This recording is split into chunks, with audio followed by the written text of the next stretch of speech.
Biasanya seorang pelaku spiritual itu sering mendapatkan kesaksian-kesaksian. Ya, sering mendapatkan kesaksian-kesaksian.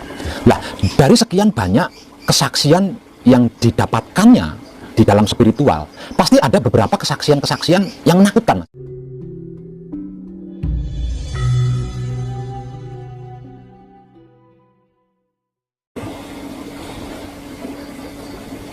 Rahasianya apa? Kalau menurut saya pribadi, hal itu terjadi karena bermula dari tekanan. Bermula dari tekanan. Maksudnya gimana?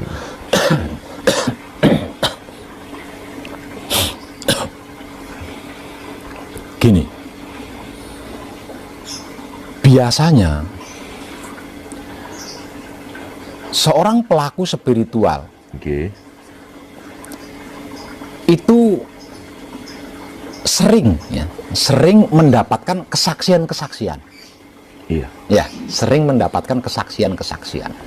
Lah, dari sekian banyak kesaksian yang didapatkannya di dalam spiritual, pasti ada beberapa kesaksian-kesaksian yang menakutkan, Mas. Atau yang dia sendiri tidak suka. Dia sendiri tidak mau. Karena menakutkan, karena bagi dirinya sendiri itu tidak suka, maka ini disembunyikan gitu loh, Mas. Disembunyikan, ditahan, diempet. Ya. Nah, semakin lama ditahan, semakin lama disembunyikan, semakin tajam nih. Ya. Kesaksian yang dia sembunyikan ini semakin tajam. Suatu ketika panjenengan datang dan bertanya. Lalu saya keceplosan, Mas. Sesuatu yang saya rahasiakan selama ini keceplosan. Nah, ini pasti terjadi, Mas. Pasti terjadi. Itu menurut saya mengerikan. Mengerikan. Gini, di era milenium ini kan tidak sedikit sih, Mas, indigo ya, tidak sedikit. Betul.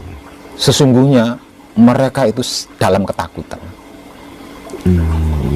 Mereka itu dalam ketakutan sesungguhnya. Gini, sebentar saya potong ya. Memang pernah ada seorang indigo itu justru malah dia itu kepengen lepas dari itu sifat indigonya. Iya. Pasti seperti itu, Mas. Iya, maksudnya ketakutan dalam hal apa, Pak?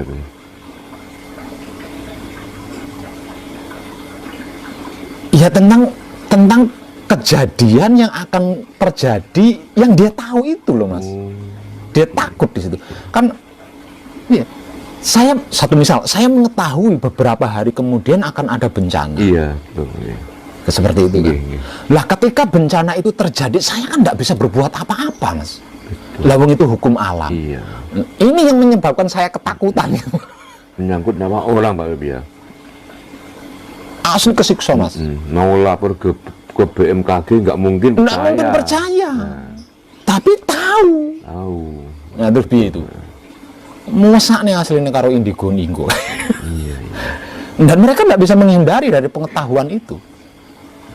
Mereka tidak bisa menghindari dari pengetahuan itu.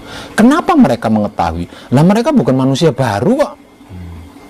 Mereka adalah manusia-manusia lama yang lahir kembali ke dunia. Dia pasti tahu. Ketika orang indigo, nah dia kan pengen berusaha bagaimana dia keluar dari sifat keindigonya tadi ya. Nah itu bagaimana caranya? Bisa nggak orang indigo terlepas dari sifat-sifat keindigonya itu? Kalau menjamin bisanya sih saya nggak berani ya, Mas. Iya. Mungkin dengan menerima kenyataan itu gitu, legowo, dengan diberi bocoran tentang kejadian-kejadian yang akan terjadi, mau menerima gitu loh, Mas. Mau menerima gitu loh. Ya mungkin tidak akan menjadi beban lah. Kalau lepas sih nggak bisa lah, Mas. Wong itu. Iya. itu sudah bawaan sejak lahir, Mas. Bisa dikatakan takdir lah, Mas. Takdir, betul. Bisa dikatakan takdir. Menghindar dari takdir, ya harus manunggal dengan takdir itu sendiri kan. Soalnya kan saya sering Pak Web ketemu ya banyaklah seorang indigo. Nah semuanya itu tak tanya itu takut. Aslinya mereka dan takut. dia kepingin lepas dari Iya, itu. Mas. Iya, bagaimana tidak? Lawang mengetahui tapi tidak bisa berbuat apa-apa, Mas. Semisal ditanya, bisa jelasin jawab. Iya, tapi untuk apa memberikan penjelasan lawang tidak bisa berbuat apa-apa? Misal contoh, mengetahui gunung ini mau meletus. Ketika gunung itu meletus kan saya tidak bisa nyumpeti gunung. Iya. Jadi ya lebih baik tidak tahu lah. Lebih baik tidak tahu. Karena apa? Karena diceritakan terkesan nakut-nakuti. Dan nggak mungkin dipercaya orang. Nah itu dia.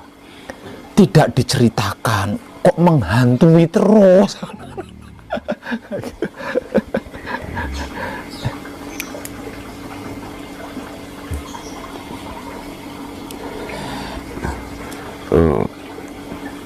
Terkait meditasi Pak.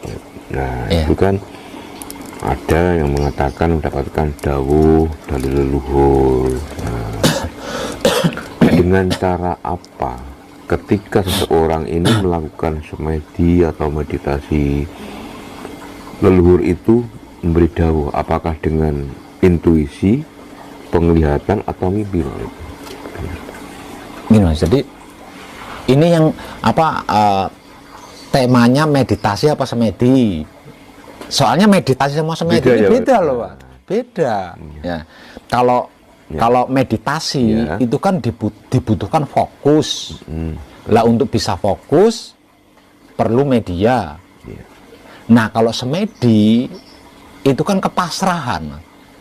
Jadi tidak butuh fokus, tidak butuh media. Sumereh baca. Ya.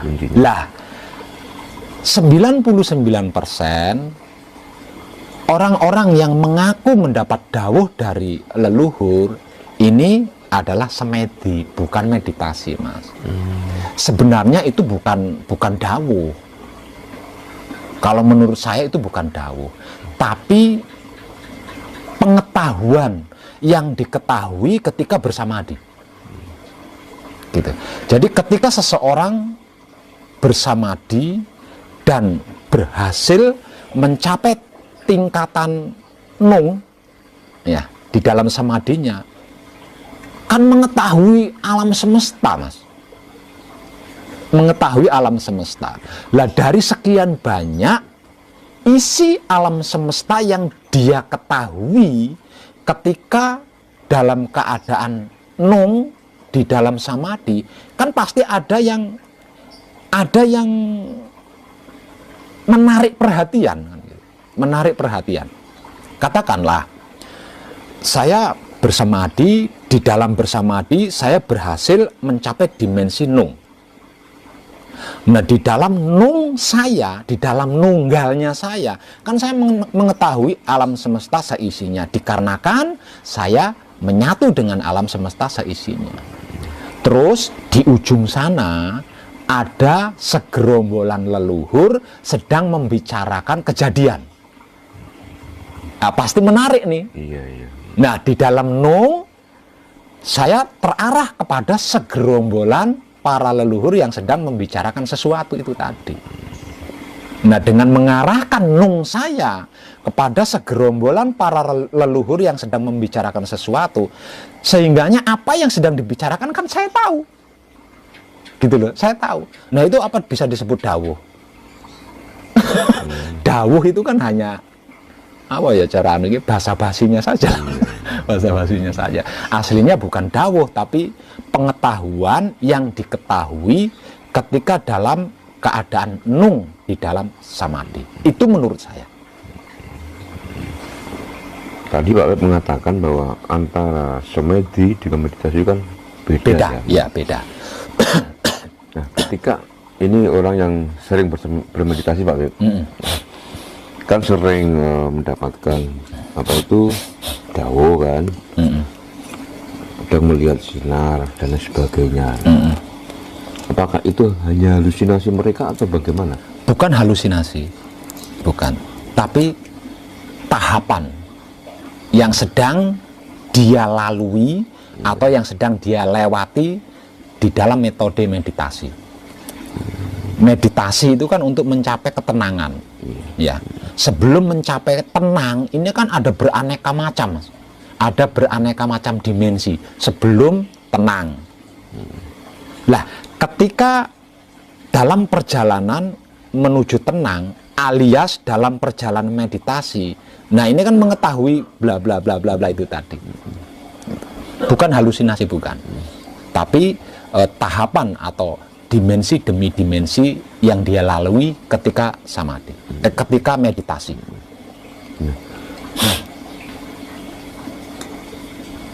Yang membedakan titik puncak orang semedi sama meditasi itu seperti apa?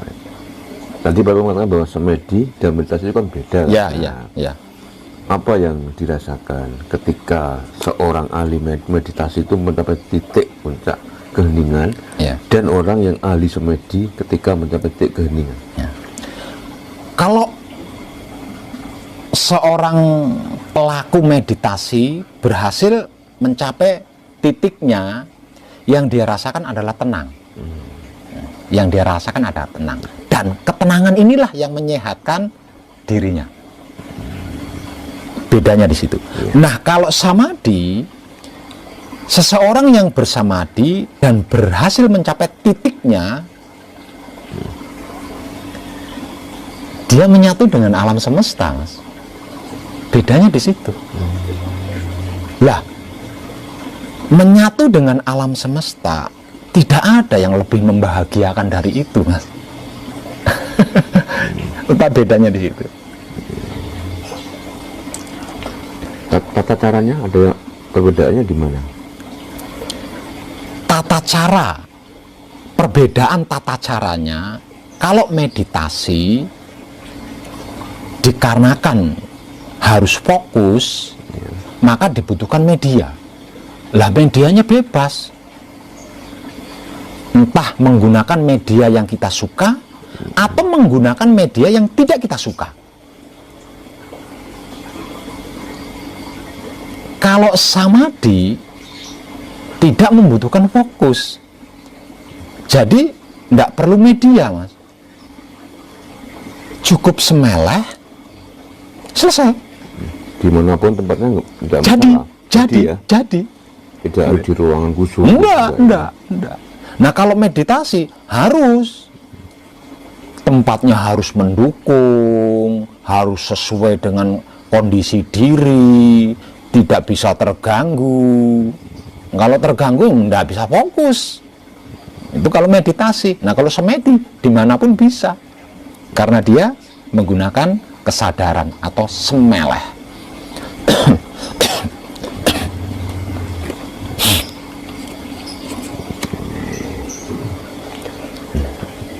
Apakah perlu treatment khusus? Perlu. Ya. Dan untuk teknik-teknik khusus harus ada pembimbing. Kalau belum ahli, harus ada pembimbing. Sebab jika tidak ada yang membimbing, iso kesasar, Mas. Iso kesasar. Maksudnya kesasar gimana Pak Wib itu? Bisa dijelaskan? Di dalam samadhi itu memiliki 4 tahap atau 4 dimensi. Ini di dalam samadhi, Mas. Tahap pertama atau dimensi pertama adalah dimensi nang. Kedua, dimensi neng. Ketiga, dimensi ning. Dan yang keempat, dimensi nung.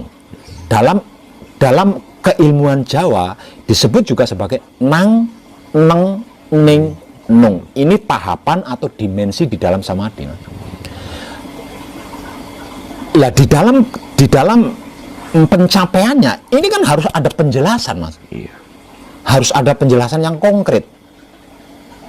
Jika tidak, Kesasar, Mas. Kesasar kemana? Ke alam jin. Karena keempat-empatnya dimensi ini tadi bisa dijangkau oleh bangsa jin. Nah, manusia berusaha menjangkaunya. Nah, jin ini makhluk paling licik. Ya, makhluk paling licik. Dilihat, wih, ada orang ganteng ini, atau ada orang cantik ini. Nah, dia bisa merubah wujud. Jadi apa yang disukai oleh si pelaku? Satu misal, si pelaku sangat termotivasi dengan Sunan Kalijogo. Dia bisa membot dari Sunan Kalijogo, Mas. Kejebak toh. Itu karena halusinasi tadi ya, Pak Bebi ya? Iya. Karena kurang memahami sikon-sikon di setiap dimensi ini tadi. Ini kan sikonnya beda-beda.